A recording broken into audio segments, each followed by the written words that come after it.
I was 14 the fall this happened. My parents had gone out of town for the weekend to visit my grandmother in Georgia. They trusted me enough to leave me alone by that point. I wasn't the kind of kid who got into trouble. We lived in a remote patch of land just outside Asheville, North Carolina. Not quite the middle of nowhere, but close enough that you didn't hear traffic. Just wind through the trees, the occasional fox scream at night, and your own thoughts. The house sat on 6 wooded acres. There was an old barn-style shed toward the back, the kind that looked like it belonged in a horror movie, full of tools and rusted junk nobody had touched in years. That Friday night, I was sitting in the den, controller in hand, playing Halo 2 on the Xbox. I was in the zone when a loud clang rang out from the yard, metallic and deep, like a crowbar hitting sheet metal. It echoed so loud I felt it in my chest. I paused the game and went to the window. Nothing. Then I moved through the kitchen to the back door window. That's when I saw it. The shed doors were wide open, both of them swaying slightly in the wind. They hadn't been open earlier. I was sure of it. The smart part of me wanted to lock the doors and hide. But curiosity got the better of me. I grabbed the old wooden baseball bat we kept by the fireplace, flicked on the flashlight, and stepped outside. The cold air hit hard, and my breath fogged in front of me. I shouted, trying to sound tough. "Hey, anyone out there?" No response. I walked across the backyard slowly, eyes locked on that open shed. The flashlight beam bounced off metal rakes, mower parts, and dust-covered crates. I swept the light across the inside. No movement, no shapes, but I couldn't shake the feeling that someone had just been there. It felt watched. I stepped back and slammed the doors shut. There was a padlock, but I didn't bother. Just closed it tight. That's when I realized I'd left the back door unlocked. I hurried back to the house, now alert in a way that made my skin itch. I locked the door, then double-checked every other lock, window, latch. Even the little slider lock on the basement door. Everything clicked into place. I tried calling my mom, straight to voicemail. I sent a text. "Hey, weird noise outside. Shed doors were open. Everything okay here now, just letting you know." But the signal bars blinked on and off. Reception out here was always trash. To calm myself down, I flipped on the TV and sat by the window, peeking through the curtains every so often. After maybe half an hour, things started to feel normal again. Boring, even.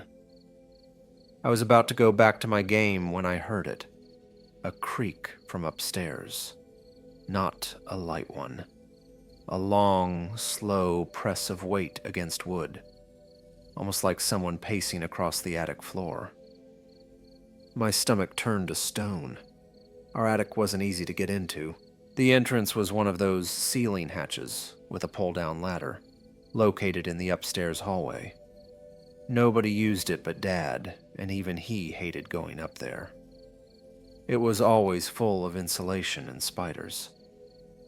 I grabbed my dad's old hunting knife from his closet drawer. He'd shown me where it was once before, and crept upstairs. The hallway was dark, so I turned on the light and slowly walked to the hatch.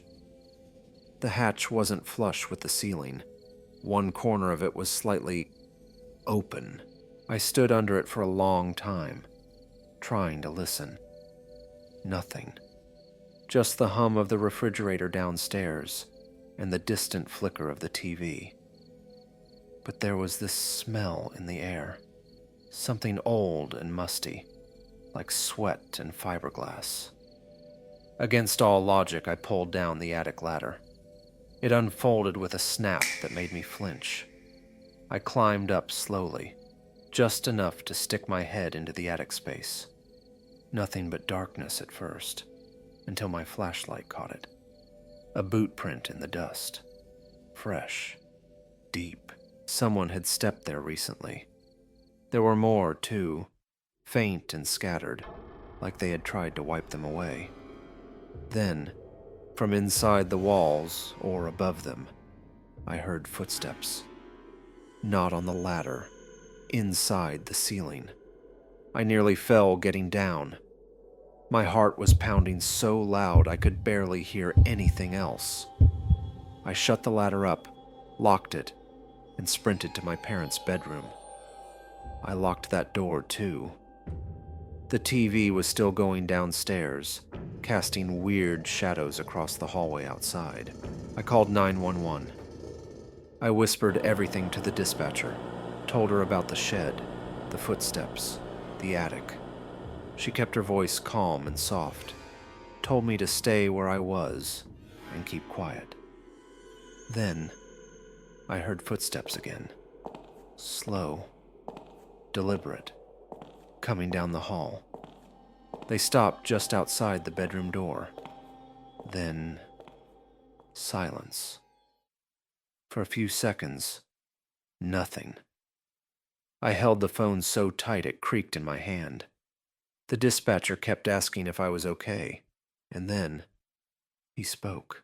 A low voice, dry and raspy, like it hadn't been used in days, said, "Richard, you left the hatch open." My blood went cold. I backed up toward the far corner of the room. I held the knife like it was a lifeline. I didn't even realize I'd put the call on speaker until the dispatcher's voice filled the room. "Sir, the police are on their way. Do not engage."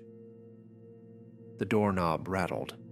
Then, footsteps, fading, down the hall, down the stairs. The back door creaked, then slammed. 5 minutes later, blue and red lights bathed the windows. Police searched the house top to bottom. Nothing.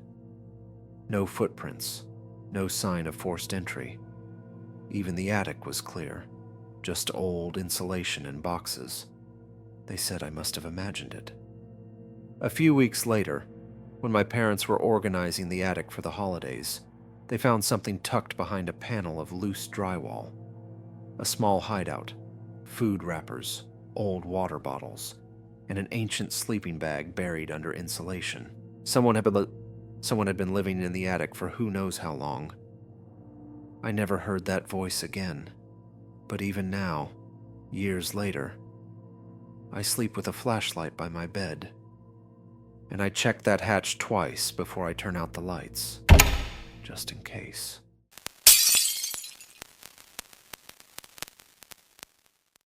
I was 19 when my parents left me alone for a week. They were heading out to a work retreat, something they did every year. And since my older brother had moved out the previous summer, I had the house to myself. We lived in a quiet, spread-out part of rural Oregon. A long gravel driveway snaked up through thick woods to our house. There were neighbors, but not the kind you could wave to from the porch. Everyone was tucked away in their own little slice of forest. I used to love that privacy. Used to. The first 2 days were uneventful. I cleaned, made too much coffee, binged a trashy show, and let my dog, Shadow, run wild in the backyard. I wasn't nervous about being alone. I'd done it before. But there was a weird stillness to the house this time. A kind of silence that made you feel like someone was waiting just out of sight. On the 3rd day, I drove into town to grab a few things.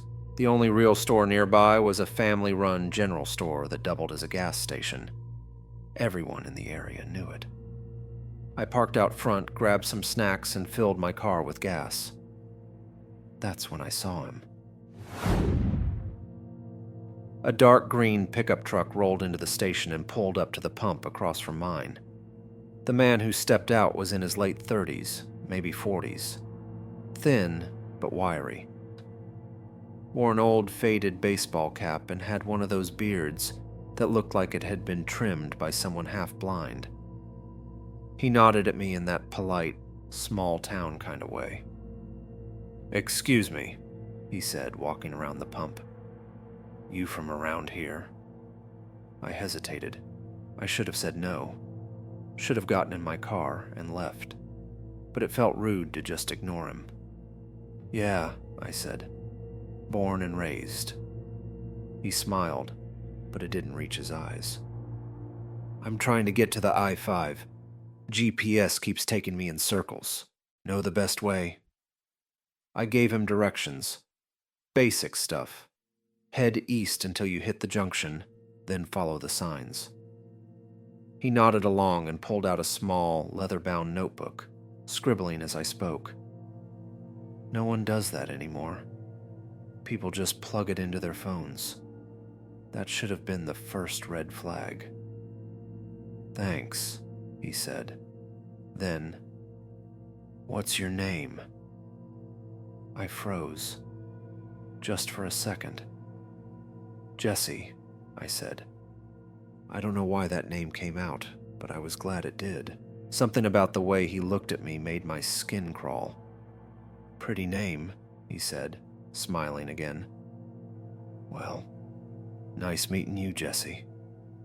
He got back in his truck. I left first, trying not to speed. As I turned onto the gravel road toward home, I saw headlights behind me. Same truck. I told myself it was a coincidence. The interstate was in the same general direction, but when I pulled into our driveway, he didn't follow me in. Instead, he drove past, slowly. His eyes locked on me as he passed by. He was going the wrong way. The directions I gave him went the other direction entirely. That night, the air felt heavy.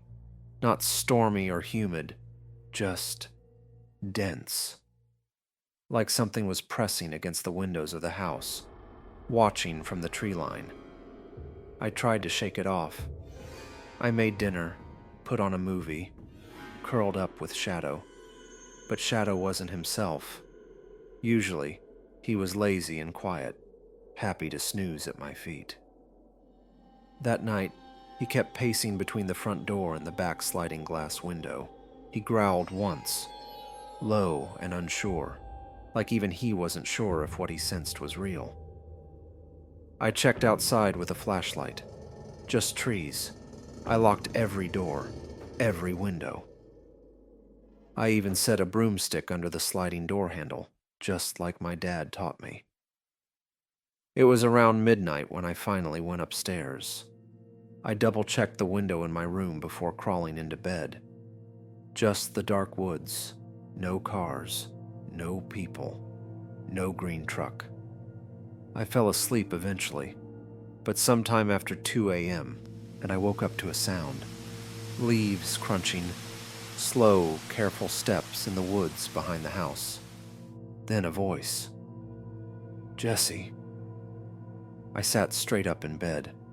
My heart hammered against my ribs like it was trying to escape. Shadow let out a low, trembling growl from the foot of the bed. I didn't move, didn't breathe.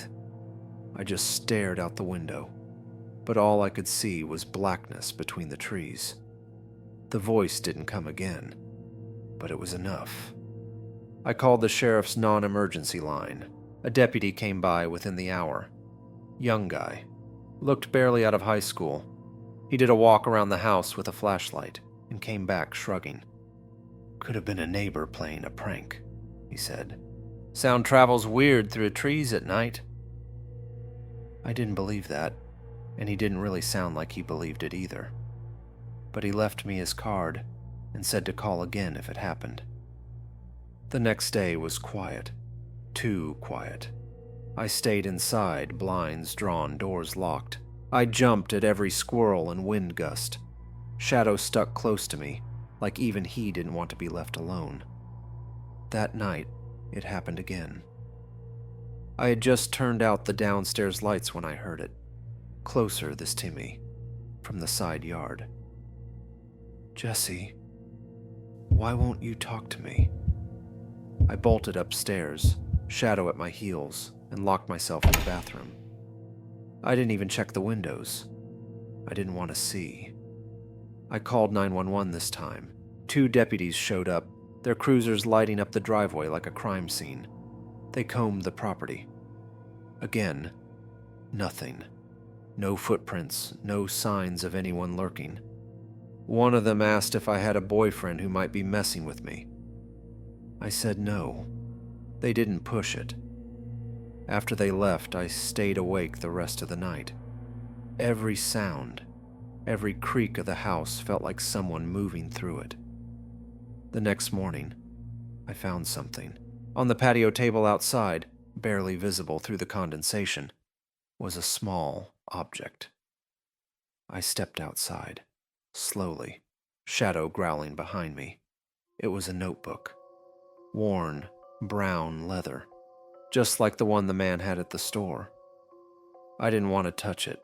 Just seeing that notebook lying there, like it had been placed, not dropped, made my mouth go dry. Shadow wouldn't even come outside. He stood in the doorway, staring at the woods like he expected something to step out of them, but I had to know. I picked it up.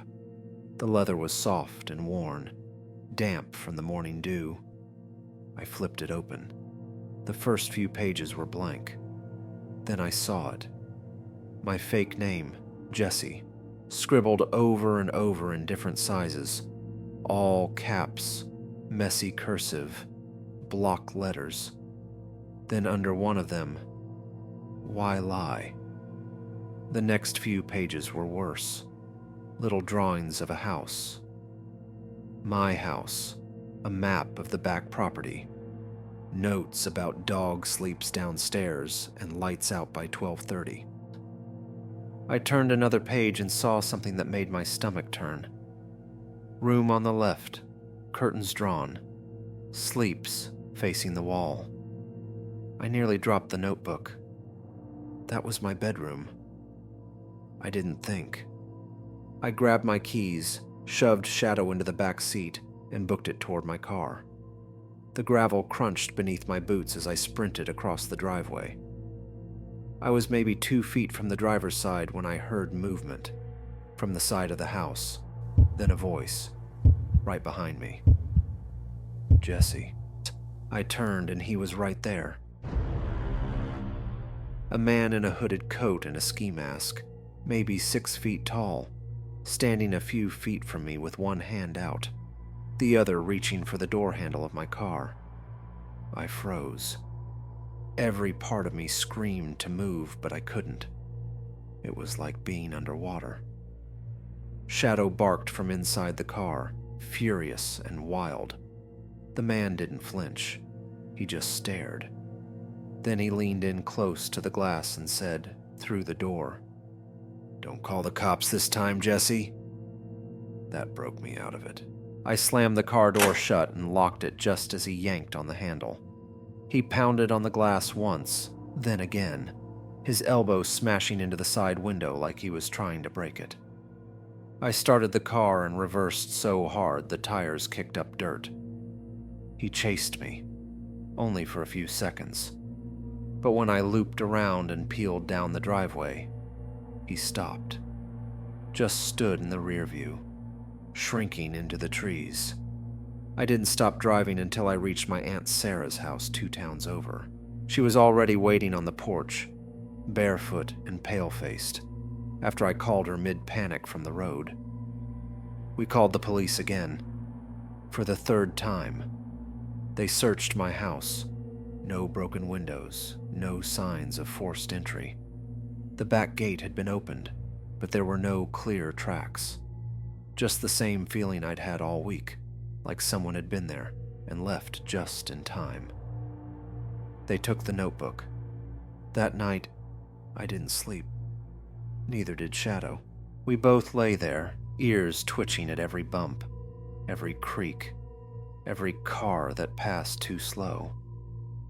A few days later, after my parents got back, I officially moved out, found an apartment in town, paid extra for a security system and cameras. I tried to tell myself it was over. And then the letter came. No return address. No postmark. just dropped in the slot like a flyer. Inside was a single Polaroid. It was me, asleep in my bed, taken from outside the window. On the back, scrawled in handwriting I recognized, "That's not your name."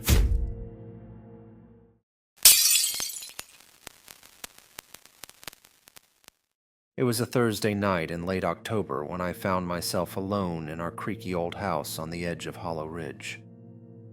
The place sat at the bottom of a hill, partially surrounded by dense woods. My parents had left that afternoon to visit my aunt who'd been hospitalized after a fall. I had school the next morning, so I stayed behind. Plus, I didn't mind the solitude. I was 18, almost done with high school, and the idea of a quiet night to myself sounded kind of perfect. I set up downstairs in the finished basement, my gaming zone. The room was half lit by my monitor's glow as I loaded up Dark Dominion, this new survival horror game I'd been obsessed with for weeks. Outside, the wind blew harder than usual, scraping branches across the side of the house. I popped on my headset and got lost in the game's gloomy atmosphere, not even noticing how late it had gotten. Around 11:30 p.m., the game paused itself. I thought it had glitched, but then I heard the chime of our doorbell upstairs. Once, then a second time. Soft, but urgent. I pulled off my headset and froze for a moment. No one ever rang the doorbell this late out here. I figured maybe it was a package delivery by mistake or a neighbor needing help. Hollow Ridge wasn't a high-crime area, but it wasn't exactly Mayberry either. The streetlights didn't even reach our house, just the porch light dimly glowing in the fog. Curious but cautious, I made my way up the stairs and approached the front door. I didn't open it right away. I looked through the peephole. Standing there was a woman, older, maybe late 60s. She wore a dark green raincoat, the hood down, revealing long, thin white hair that clung to her cheeks.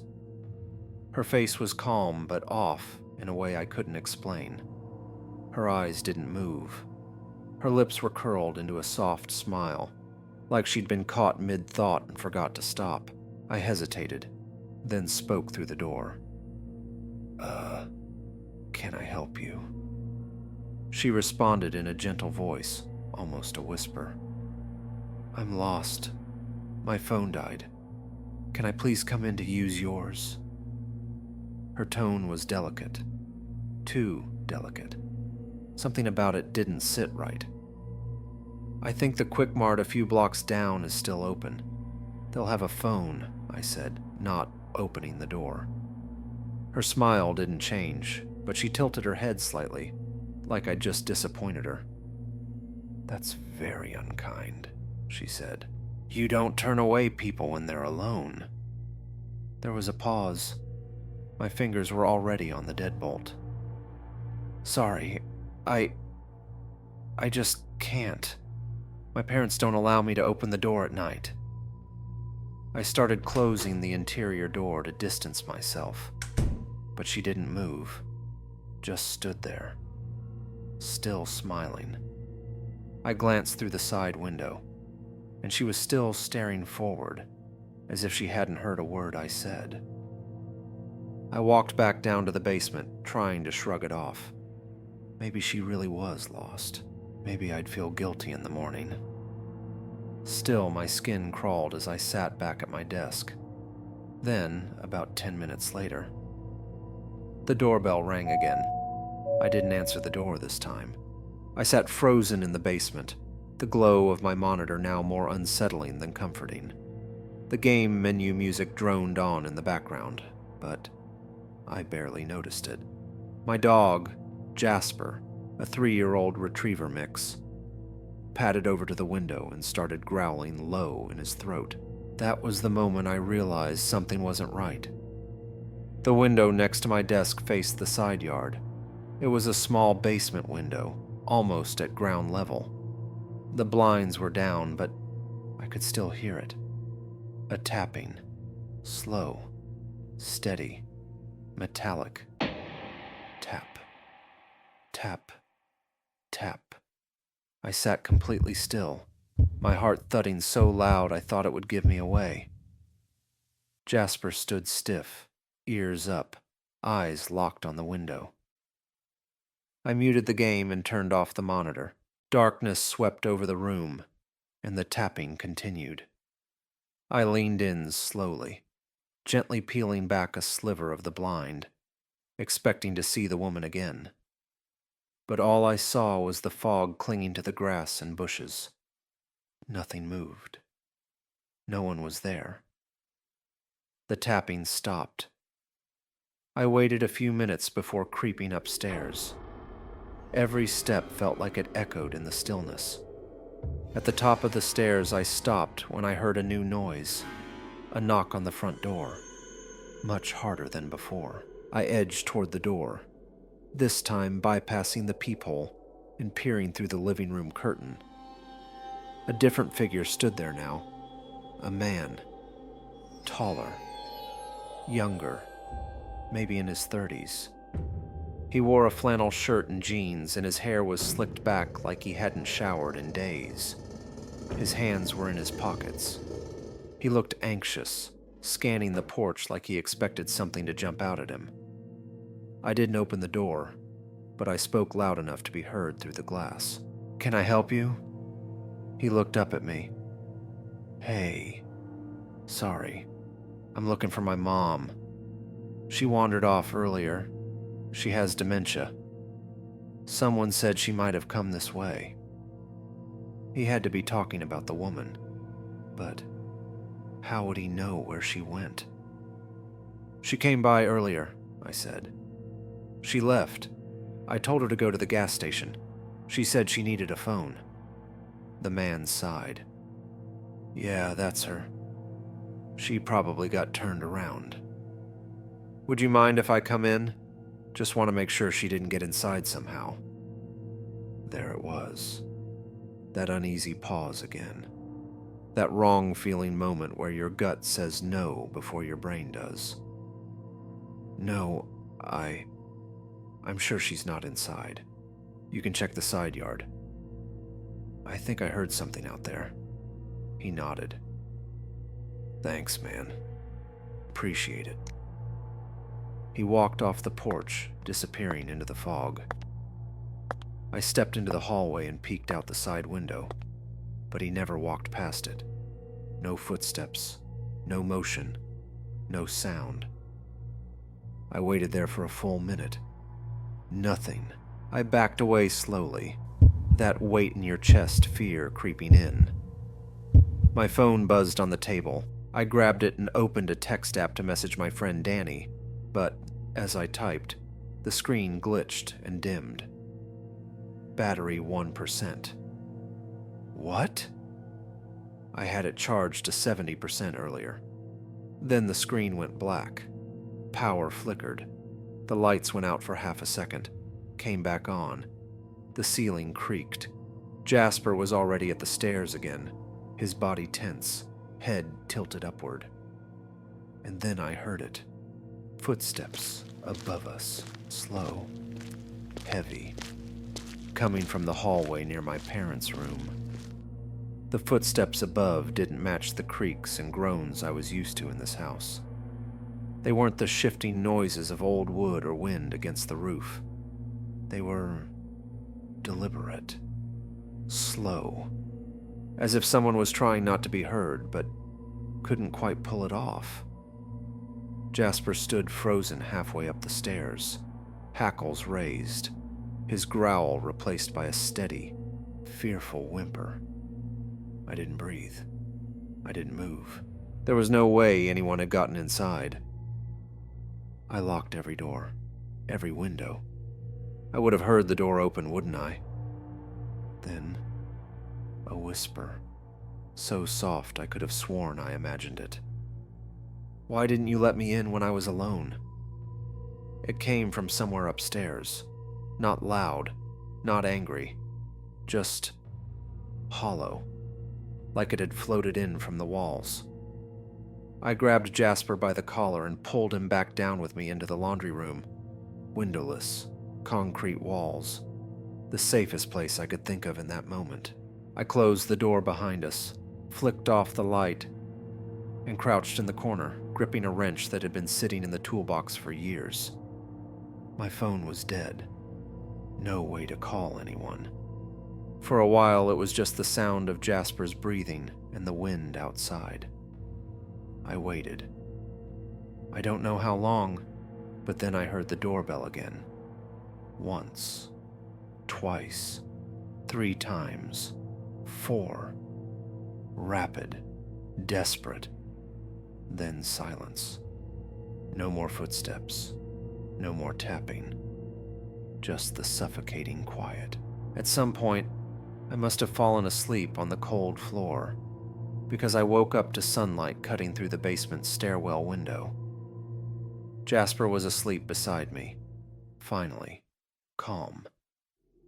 I went upstairs, heart still pounding, dreading what I might find. But everything was still locked, except the front door had deep scratch marks all over it.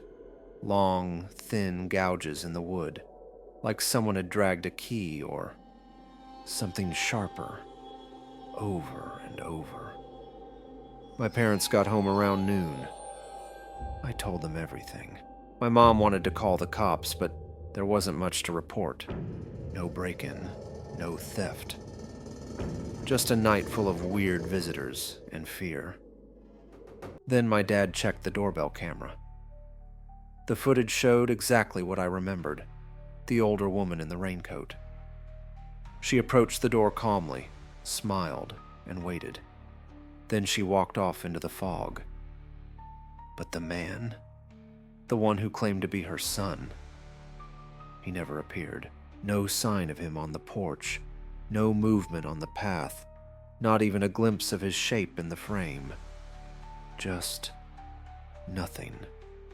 And then, near the end of the video, right as the woman is leaving, she turns to the camera, and for one brief second, she holds up something small, dangling from her fingers. We paused it. It was Jasper's collar, but he had been with me the entire time. My dad rewound and played it again, and again. No one could explain it. Maybe she had a copy. Maybe she found an old one. Maybe it wasn't real. I don't know. I only know that I've never seen her again. But every so often, when I'm lying in bed, no matter where I am, whether it's here, or at college, or even at a friend's, I swear I hear it again. That metal tapping on the window. Like she's still out there, waiting.